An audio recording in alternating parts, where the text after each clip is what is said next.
Welcome to Destination Staffordshire's Instagram webinar. The Instagram webinar comes in 3 parts, and in part 1 we discussed whether Instagram was right for your business, whether your audience was there, and whether or not Instagram was going to fit into your wider marketing plan. In section 2, in part 2 of this webinar, we're going to talk about setting up and optimizing your Instagram account.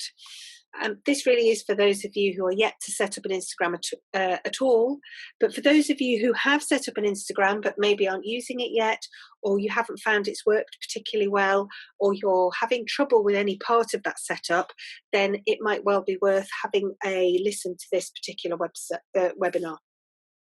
In part 3, we will head on to talk about creating engaging content and analysing your results. So setup then, it's worth noting that Instagram is only really usable from a mobile phone or a tablet. You cannot post on Instagram from your desktop. However, what you can do is create an account. But again, it's probably better to do it from a phone, and then you know that you've set it up all correctly and you get used to using Instagram from your mobile device. So head over to your mobile device and you need to download the Instagram app from your store. So whether that's Google Play Store for an Android phone or whether it's the App Store on your iPhone. So head over and download the Instagram app. Once you've done that, you'll have 2 options to either log in or to set up a new account. And when you want to set up a new account, it'll give you 2 options again, to either set up with an email and a password, or to set up via your Facebook account. Now, it's likely that all of you will have a Facebook account, and as we discussed in part 1, Instagram is owned by Facebook, and being able to use the 2 in conjunction with each other is hugely powerful from a business point of view. So my suggestion would be that you set up your new Instagram account via your Facebook. So there will be a blue button that you can press. It will look like it's going through to just you, but don't worry, we're going to be able to sort that out later. So click the link, the blue link, to set up with Facebook, and it will take you through a series of options. It will ask you to add your name, and it will also ask you to create a password, and you can go through those sections. At the name point, please don't worry. It will probably have created one out of your Facebook personal profile name. Again, that's not to be concerned. You don't need to be concerned with that at this stage. We can change that later. So just keep clicking through until you have got to the point where you can, they're asking you to add a logo. I would skip these parts just for now and get to the part where you have got an Instagram profile in front of you. And that is what you have got, an Instagram profile.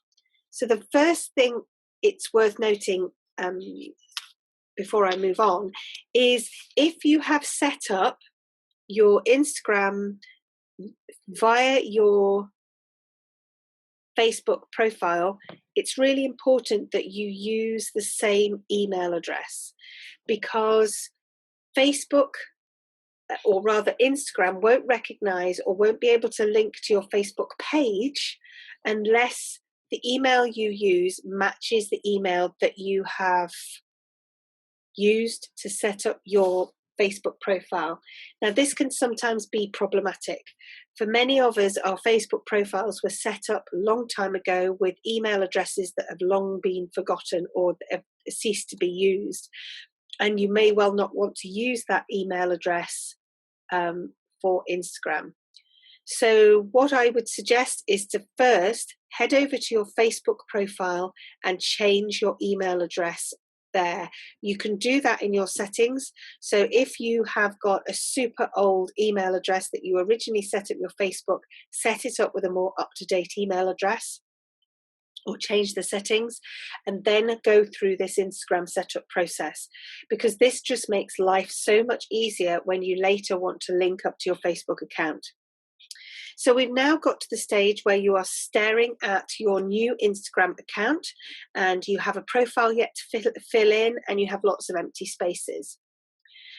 The first thing I would do is go to your settings, which is the little cog symbol in your settings, and hit that. And as you scroll down, depending on which app you use, the Android or the iPhone, you will also notice that sometimes they have categories of the settings. So click on accounts first, and it will give you the opportunity to switch to a business user. This is what you want to do. The business user features are significant on Instagram, not least the fact that you will get access to features like a button for directions, a button to email or call your business. So as you might imagine, if somebody is scrolling through their Instagram and they do go to your bio, they want to find directions immediately to get to you, or they want to call you up or email you, then that would be hugely convenient for them. It also will give you lots of different features like access to analytics and the insights and the opportunity to advertise with your Instagram account, etc. Once you have created a business profile, you will then notice that they have used either the directions that have come from your Facebook business page, because they will understand the difference. They won't have linked to your personal profile, even though it looks like they have. So if your Facebook page has already got a location pin on it, because you have a location in your business, then they will have already dragged that across to Instagram, and they will have a button there that says directions, which will take them to that same pin. So these are the kinds of powerful and easy setups that are as a result of Instagram being owned by Facebook. They will also have used the email that you put in, and again, that's why it's so important to have an up-to-date one, and also any telephone number that was associated with your account. If you want to add that later, you can by editing your profile. The next thing you want to do is edit your profile. So most of us will have most of you will have your name on your Instagram will be your personal name, and that will have probably been derived from your Facebook link up. So it might be that currently you have set up a business user account on Instagram, but it still says Bob Smith at Bob Smith 123. So that the name is Bob Smith, and then the username, which is the account name, is Bob Smith 123, for example. They will have allocated you something, and clearly that isn't suitable for your business. So first of all, you need to decide whether you still want your name to be visible. In very small businesses, this is often quite interesting. You might want to keep your name there, Bob Smith or Jane Smith or whatever, because it might be you that people are used to interacting with. So if you've got a small bed and breakfast, or you're the well-known owner of your local pub, then that's fine, because that will show people that it is still you that will be posting on Instagram, and it's still you that they will be interacting with. If you want to take one step back and step back from that, because you're going to have multiple users on your Instagram, you're going to have other people posting on your Instagram and staff members, then by all means put your business name in there, and you can have any name you want. So if you are Rose Cottage Bed and Breakfast, then put in Rose Cottage Bed and Breakfast. That's fine. The username is the important bit. The username ideally needs to match your other social media platforms and your website, because it's really important that people recognize that you are one and the same business as they're browsing through. So if they already have visited your website or your premises, or they're looking for you on Instagram because they've visited your place and want to tag you into some content, then you want them to be able to quickly recognize that they're interacting with the correct business. So in the case of Rose Cottage Bed and Breakfast, as an example, there may be several of those around the UK. So either you get Rose Cottage Bed and Breakfast and you're lucky enough, but in that case, when you've got a more popular name like that, it might be that that username isn't available. Don't panic. Sometimes it's useful to put in the location. So you might want to put Rose Cottage Bed and Breakfast Staffordshire, for example.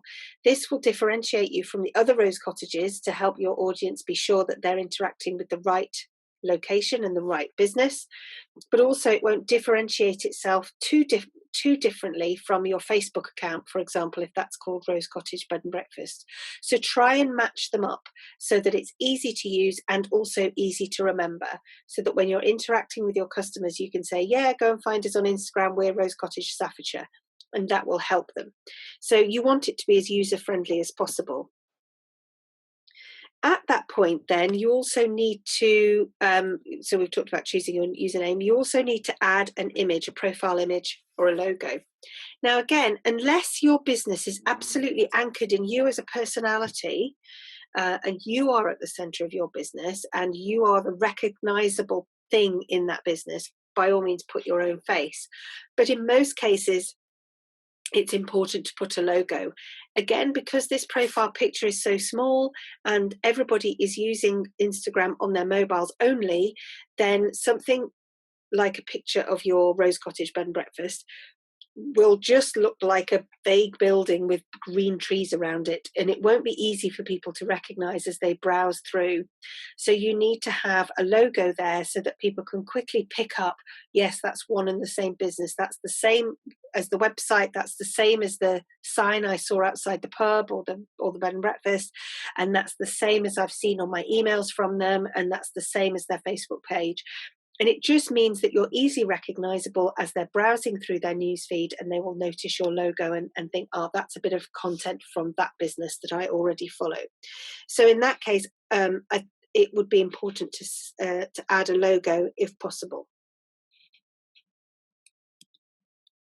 So we now got to the stage of setting up your bio. So this is short for biography, obviously, and you have a limited number of characters, and it's where people get to understand what your business is about. Again, as we have already talked about across all of the marketing webinars in this series, you don't want to list the stuff that you have or the stuff that you do, but the experiences that you are engendering. So, for example, you might not want to put Rose Cottage Bed and Breakfast, 2 double rooms en suite, from £35 per person per night. Here's the website, because it's really not going to stand out. That's not what people are on Instagram for. They're looking to be inspired. They're aspirational. They're looking for lifestyle. They're looking to have feelings around content. So it's much more interesting in your bio to make it all about the experiences over the stuff. If you're not sure, go and browse other people's Instagrams. If there are business accounts and places that you admire across the country, have a little look at how they word things if you feel like you need a little bit of inspiration yourself, but make it about those experience words and those feelings words. And also you'll notice that quite a lot of people on bios start to use emojis or symbols. Some bios even just list words or hashtags that are pertinent to their business. So this is much less it's much less formal than the Facebook way of writing their about section, for example. It's a little bit more informal, a little bit more groovy. So you might need to get into your Instagram groove when you add your bio. Don't worry about any of this, because all of this can be changed later. So, get a new bio up there to start with and then see how you go. You'll notice as you're setting up your bio that you get only one chance at a link.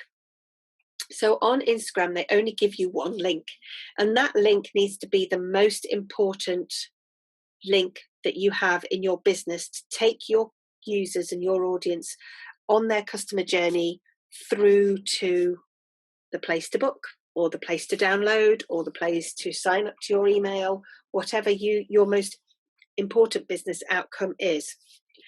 So you need to choose carefully. If it is a shop, if it is a booking platform, or if it is a website, then add those in. If it is the booking page on your website, again, make sure that it is the specific URL, not the general front page, because you don't want people to have to do multiple clicking to try and get to where they're getting to. It's also worth noting that lots of people change this link very regularly. So they will add a link that is, so if they're posting in their content about read our latest book, they will put in that piece of content, because you can't add links to your posts. So you have to refer people back to your bio. They will often say, read about this latest blog in our bio, and they will have just put the link in of their latest blog, for example, or head over to our bio to watch the latest video of something on YouTube, or head over to our booking. So people do change it, but there is a little bit of a way that you can optimize this further. There is a separate platform called Linktree. So that is link.tre,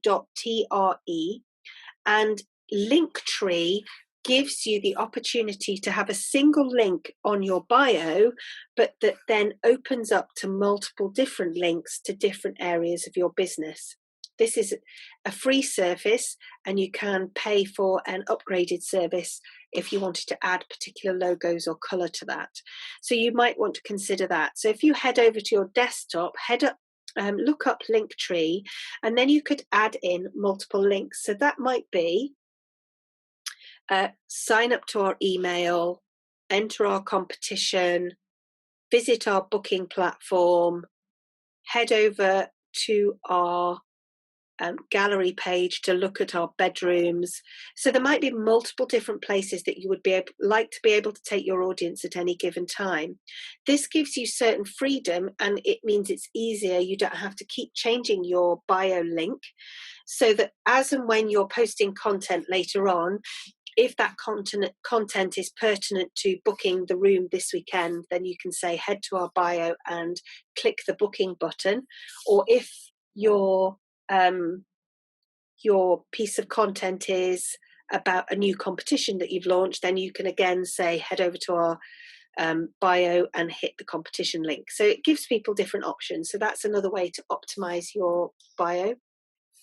Also, it's important to connect over to Facebook. So most of you, if you followed those the setup process that we talked about earlier, then you will already be connected to Facebook. If you're not, head over, or maybe you had already set up on Instagram and now you've switched to a business account because you realized you hadn't. Also, you can then go back to your settings and set up your Facebook links. This will give you real power when it comes to advertising or any other more sophisticated content things that you do later. It's also worth understanding here about keywords in your bio and also calls to action. So it's important that you are clear about what you're expecting people to do as a result of being on Instagram. So if you want them to join your journey, then put that. If you want them to be part of your little revolution about local food, then say that in your bio. If you want them to discover this corner of Staffordshire, then again, create that call to action within the bio itself, and use some of those keywords that you use on your Facebook and your website, etc. Because as with other platforms, your bio is the meta title or the metadata of that Instagram account. So those keywords are important. And you will also notice that people use hashtags as part of their bio too. So if there is a hashtag that you particularly want to be linked to, or in fact you even want to create a hashtag for yourself, so for example, if you run a pub and you want to have a hashtag that says Red Lion Life, so i.e. everything about life at the Red Lion pub, then by all means add that into the bio too, so that people can start to follow that link, that hashtag, and they can start to more regularly see your posts. Because one of the ways that users use Facebook is they search particular hashtags that they're interested in, and they will choose to follow the hashtag, and then they will see all the content in their timeline that includes that hashtag. So that would be another way to gain audience. So look, let's just If you're not sure about hashtags, by the way, use that search option too, because then you can find out which hashtags are going to be useful for your business. So head over to the search box at the top and search something basic to start with. So if you are a bed and breakfast in Staffordshire, search bed and breakfast UK, or maybe search hashtag Staffordshire or holiday Staffordshire, and start to see what sorts of hashtags are being used. When you head over to that search and you put in the words, they will give you the option to search for that phrase or that set of words in terms of how they connect to a person, how they connect to video, how they connect to tags, which are hashtags. So, and they will also give you lots of alternatives. So they will let you know how many times that particular hashtag has been used within Instagram. And some of them are in the hundreds. You know, there were 100 posts using holiday Staffordshire, but there were 1 million posts using bed and breakfast UK. And it will give you an idea of the popularity of that hashtag and whether it's going to be worth your while to use. Also, be really, really mindful of what the hashtag connotations have. So it might be that you want to use a particular hashtag and you think that that really taps into your story and the feeling of your business, but actually it might have a different connotation somewhere else on Instagram. So it's really worth doing this search before you start using particular hashtags. And we'll talk about that again a little bit later in the content section. So if we just then recap, for those of you who already have an Instagram account, then make sure that you're using it as a business user. So you can do this by heading over to your settings and switching from a personal account to a business user account.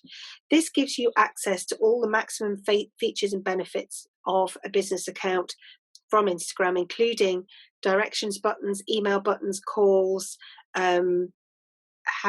insights, and the opportunity to add promotions and advertising to your account too. If you are setting up Instagram for the very first time, then follow that process of connecting through your Facebook account if you can. Don't forget to match up your emails too, and make sure that you don't panic when it looks like it's connecting through to your personal profile, but just move on through that process, and then you can change your bio and your profile later. Make sure that your logo is uploaded so it's clear for your users to find you, and make sure that your bio is interesting and has a call to action within it. Consider using multiple links like Linktree in your bio to give you maximum flexibility and opportunity.